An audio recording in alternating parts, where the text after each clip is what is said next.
Good morning, everyone. My name is Walter Bernard, and I lead on the high needs policy implementation at the ESFA.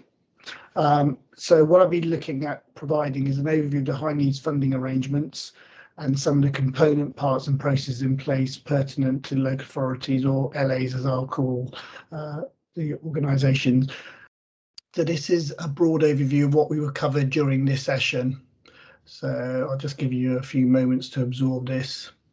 In essence, it talks about the system, how it affects individuals, the impact on schools and colleges. Then we'll be looking at the current highlights for this year, and then looking at a particular process of import, export, touching on place change, and then some final reference material.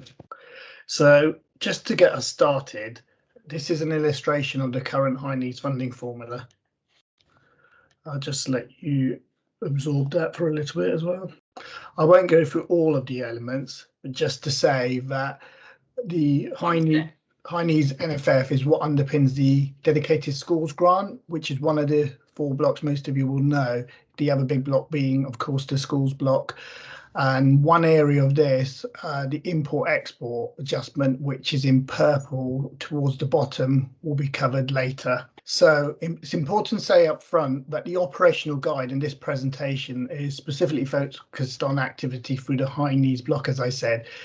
But it's important to recognise that in mainstream schools and colleges especially, there's a significant interplay between what is funded from the schools block and the high needs block. We published the operational guide 2022-23 during the summer, so this is a little earlier than our past autumn publication dates, which we hope helps somewhat in your planning.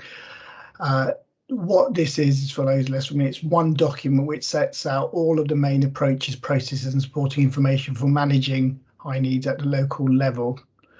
So this is the first time it's available as a HTML format, which is a screenshot there.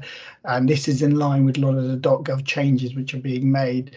But for those who have been used to a PDF version, on the screen, if you move into the print this page option, you'll have a choice to convert the guide to a PDF. But it's worth noting this risks any later updates or revisions which are made not to be seen live. So for those of you, for example, who keep a copy in your drawer, you may not be able to see the latest version. So what are the main updates for 2022-23? In broad terms, it's a summary which relates to clearer definitions of the terms of around schools and colleges and different provider types.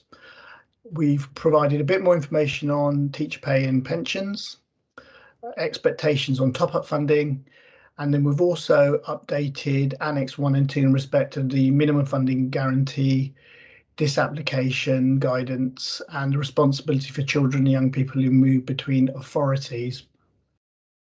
It's worth noting we did carry out some initial stakeholder feedback from both local authorities and the education sector prior to publication, but we'd like to gather some further views about both the format and the content in due course once you've had some time to absorb the current version. Okay, so let's start with who is a high needs pupil or student.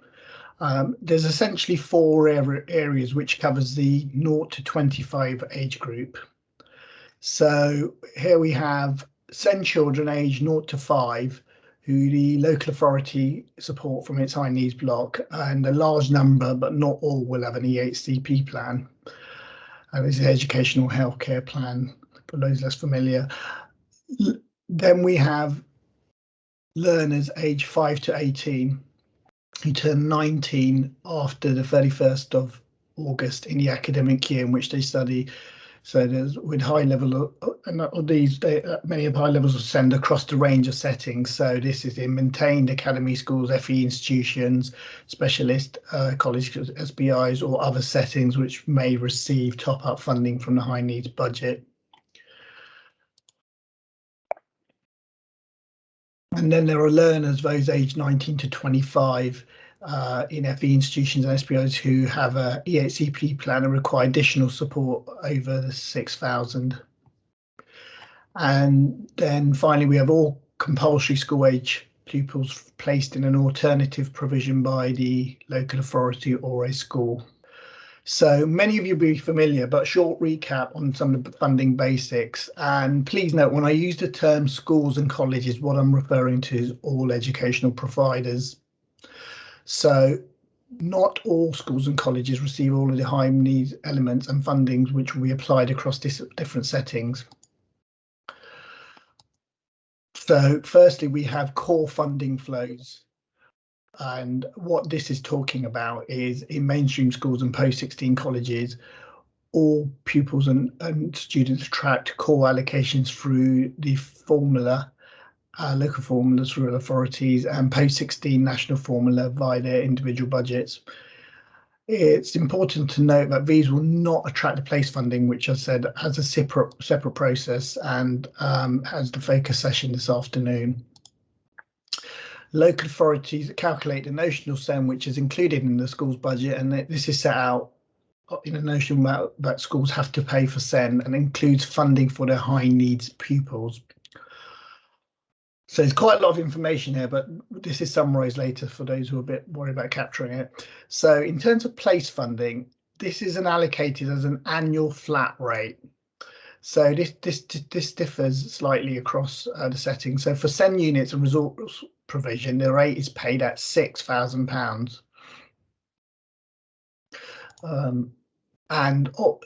This is a combination of per pupil funding, the local schools funding formula plus 6k per place for those pupils who are occupied on the roll and 10k pupils for the remainder of unoccupied places.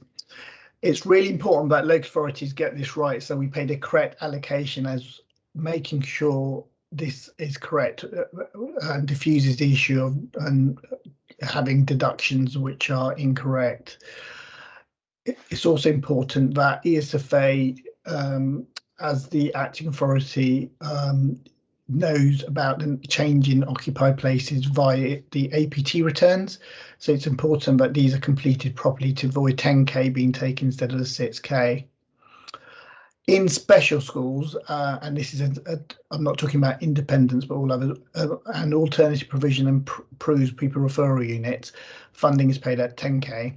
However, in special post-16 colleges, funding is composed of both student funding through the college formula and the 6k place funding. As I said, I have a summary table to set out the approach later, which says this approach later. So important state place funding isn't reserved for specific LA or individual pupil or school because we don't recoup this, and it's not expected this should be recouped on if an individual leaves, for example. Similarly, a local authority may not seek to recover funding for places which it perceives as being unused from the previous or current academic year. And then LA shouldn't automatically charge an extra 6 or 10k by a school or local college per head for a pupil or student with high needs if a provider has filled all the places, and this is irrespective of which LA has filled them, i.e. if it's a neighbouring local authority. And then finally on place funding, provider LAs, this is usually what we mean, we define this more clearly in the operation guide. This is usually where the school or college is located, and it must ensure that the number of places providers accounts for those from coming in from other local authorities.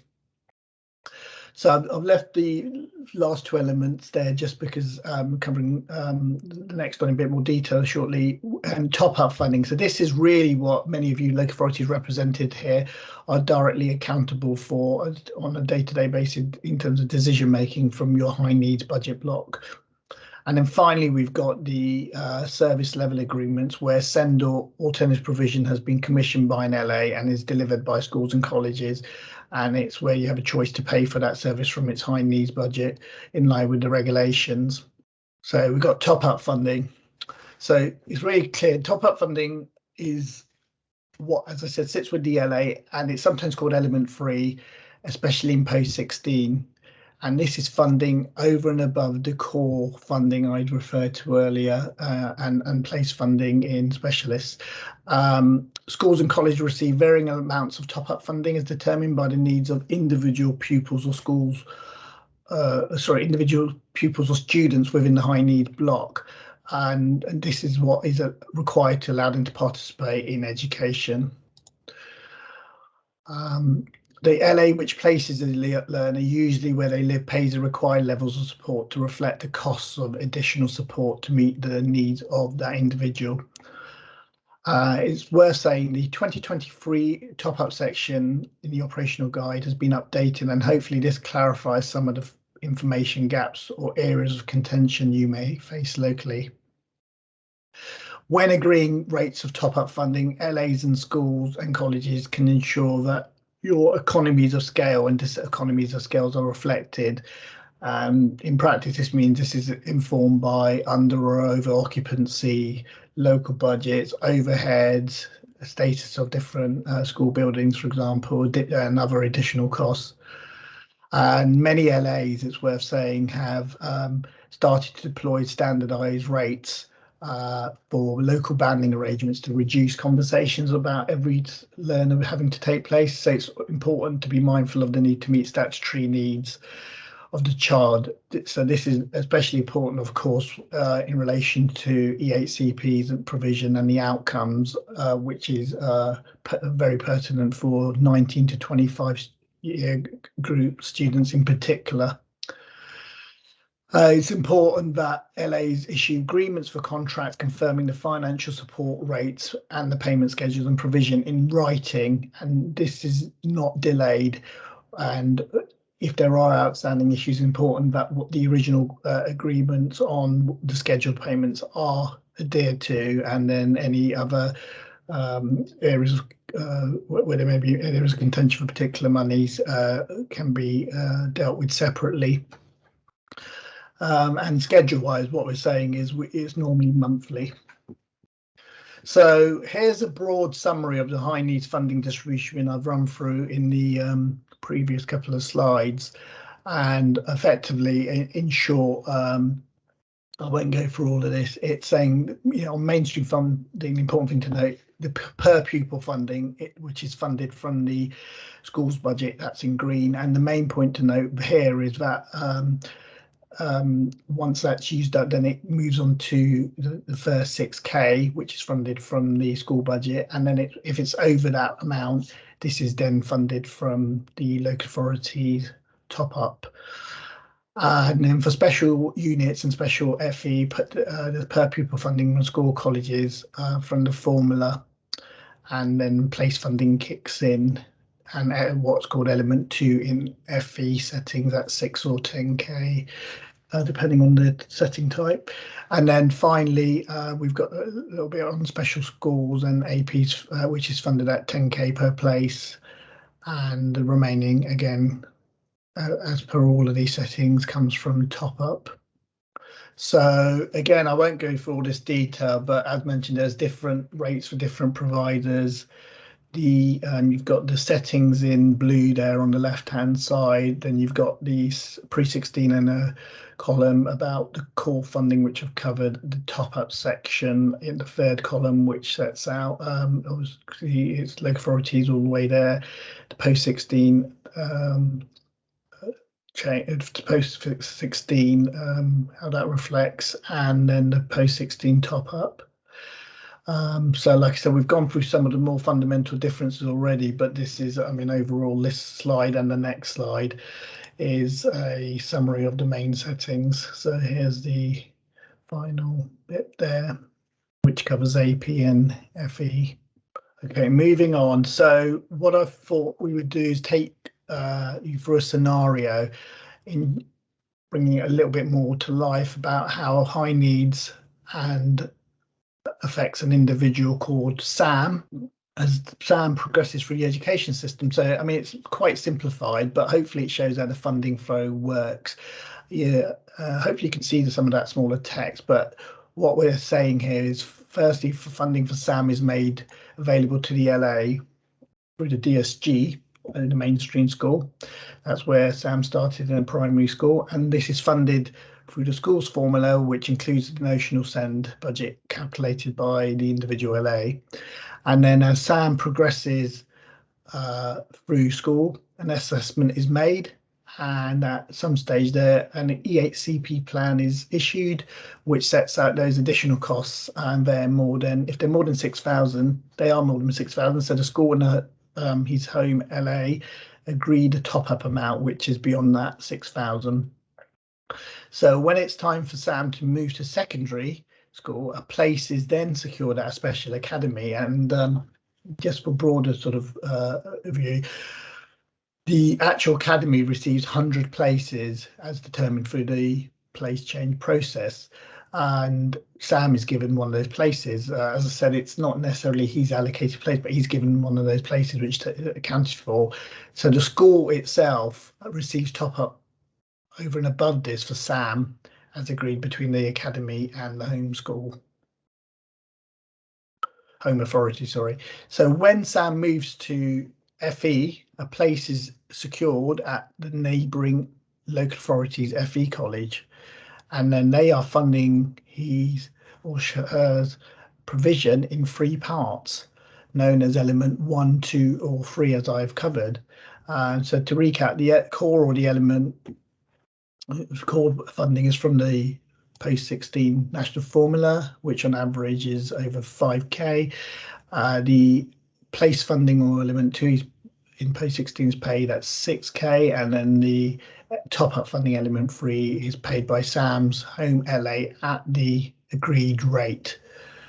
You'll probably have noticed that Sam is now living and studying different local authorities, so it's important to note the LA that Sam is studying in will be receiving funding from their home LA via the import-export adjustment. So we'll cover that in a bit more detail later on. I'll just let you absorb that. Right.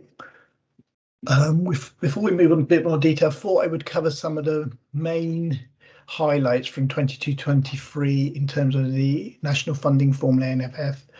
A lot of this is a continuation, but I thought it's just worth setting out.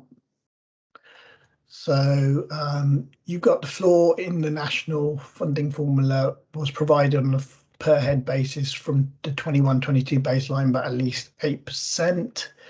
And this is based on what LA's received in high needs funding in 21-22. And then you had the limits on gains from the formula of 11%, and this is a level before LA gains are capped. We've also introduced a new DSG management plan template for LAs in response to feedback from LAs and other stakeholders of any LAs can use these templates with budget planning, and it's really important that these are looked at because they're an important approach to looking at provision and helping strategically plan what's required now and in the future. And then the historic spend factor for 22-23 would now use 50% of LA's actual spend in from 17-18 rather than the planned spend as previously used. So the proportion going through the spend factor is reducing from 34% in last year to 32% in 22-23. And then finally, we've got the TPEG, which is the pensions, individual and employers contribution, and LA should be passing on the additional funding received for this. And the guide, as I said, has a updated overview of those changes and some of the detail behind it. So I said I would go into more detail about import export. There goes. What is it? So the import export adjustment was introduced in 2018-19 and effectively as a means to compensate local authorities for deductions from their high needs allocations as a result of commissioning decisions of other LAs and vice versa. And many of you recognise that a considerable amount of high needs funding is allocated to local authorities, from children in other local authorities regardless of sorry, start again. Many of you recognise considerable amount of high needs funding is allocated to local authorities based on children and people who live in their area, regardless of where they're educated. So, you know, what that means is you're facing higher costs if you trap pupils and students with high needs who live outside the area into schools and colleges that are funded by yourself, which are the imports. So local authorities that export, quote unquote, pupils and students to other LAs face lower costs. And, you know, an example here is a local authority in the northwest of England could be sending a child or young person to a local authority in the northeast, or even one across the country, or what often happens, of course, in neighbouring authorities where provision is not available in their own. And the adjustment ensures the funding system reflects these differences in costs, and these will be recalculated every year, which is working outside both the funding and the application of the gains calculation. Sounds a bit technical, but yeah, effectively it's adjusting the DSG. So I'll come back to how the adjustment is calculated shortly. It's important to state the adjustment is calculated as a net figure on the following. So what this is the number of high needs pupils and students educated at a provider in the local authority. This is, and then this minus is the number of high needs pupils or students living in their area. And then the net number of pupils and students, which is either a positive or negative number, is then multiplied by the £6,000 place funding. And I'll go into that a bit more detail in a sec. So it's important to note also non-maintained special schools and SPIs, they have their full place funding from the ESFA. As such, from the perspective of the LA, they're counted as exported pupils and students. Therefore, an adjustment to the allocation of the respective LA in which the pupil or student is resident, even if the non-maintained special school SPI is situated within the same LA takes place. And with alternative provision, we're keeping the changes under review as we consider, you know, the funding reforms going forward, because it's currently they're not counted on import export, because the data isn't robust enough. So in terms of the calculation, so what these are the main variables. We use the top-up funding from the January census and the February post-16 independent learning record, or ILR 06, which is a point in time. And so for 22-23, this will be the January and February 22 data. And then we published the adjustment information in June, showing the data at an LA and school college level. And then finally, to ensure this is all correct, it's vital that schools and colleges complete their census or ILR return accurately. So just wanted to illustrate this further, and whether an LA is a net exporter or importer. So we can do this for an example. So these 4 steps individually. So step 1, you've got the calculation of the total number of resident pupils and students in receipt of top-up funding from the LA. So in this example, there's 100 from Darlington. Step 2, we calculate the total number of pupils and students in receipt of top-up funding attending providers in the LA. So that is 80 in the example from Darlington. And then step 3, the calculation is taking place of the net adjustment to the LA, which is step 2 in green minus step 1 in purple. And if this is negative, then the LA is a net exporter. And finally, this leads to that number in step 4, which is to calculate the required adjustment. And this equals step 3 in red times the £6,000 rate for places. So this will be negative for net exporters. So in conclusion, in the example, what you can see is that because Darlington have 100 places in receipt of top-up living in the area, but only 80 attending providers in their in the local authority area. They're therefore a net exporter of 20 pupils. So what this means is an adjustment is made of minus 120 is made. So there's that point about the 20. Okay, so a summary of local authority adjustments in import-export. Schools and colleges and education providers can often make mistakes on the submissions of the January census or the independent learning ILR records, and what this results is the errors on the recording of those receiving top-up funding is not correct. As it's a net adjustment, it's the overall impact of the error we're interested in on other local authorities, dedicated school grant, DSG.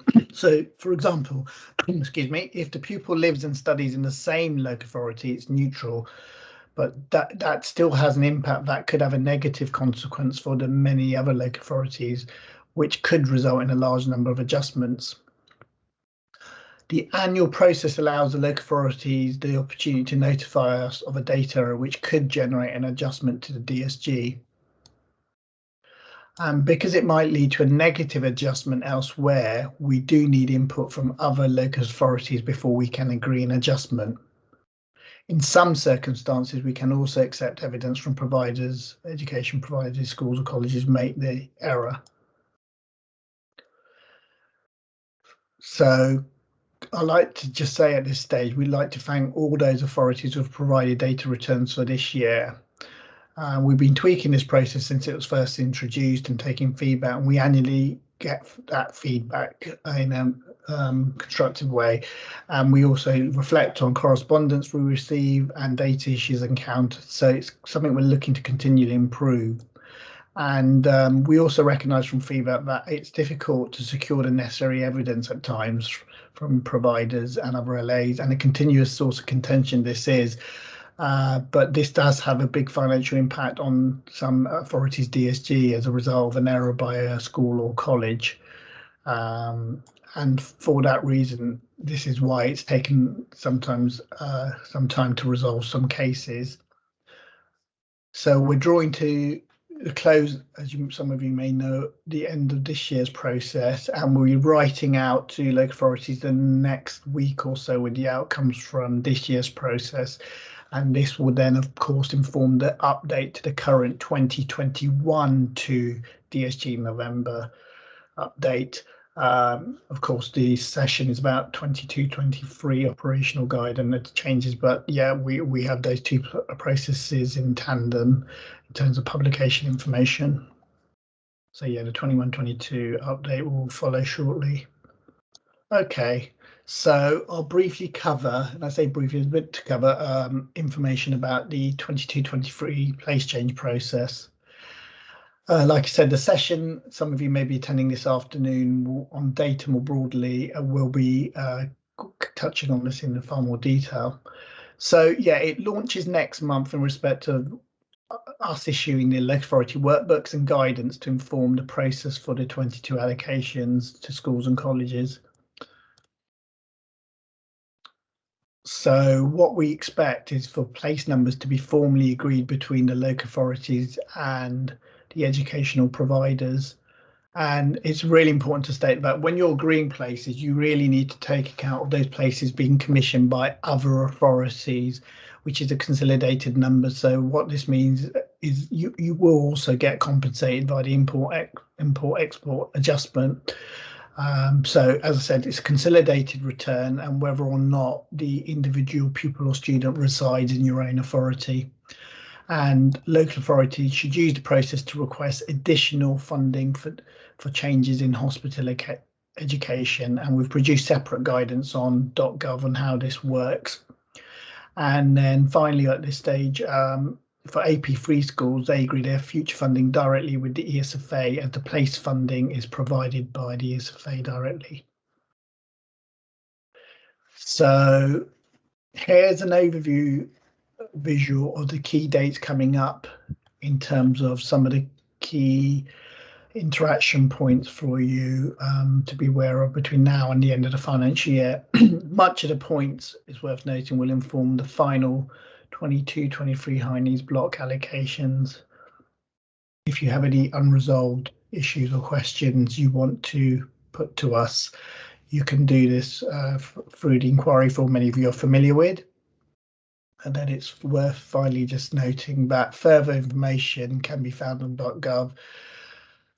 And I'll suggest you start with these following links listed on the screen, and these pages, it's worth noting, will be updated as new publications become available during the course of the year and into next year, and we'll also notify you of any publications via the weekly ESFA update. So it's really important that for any of you who haven't subscribed to that, you can do that quite easily through .gov.uk.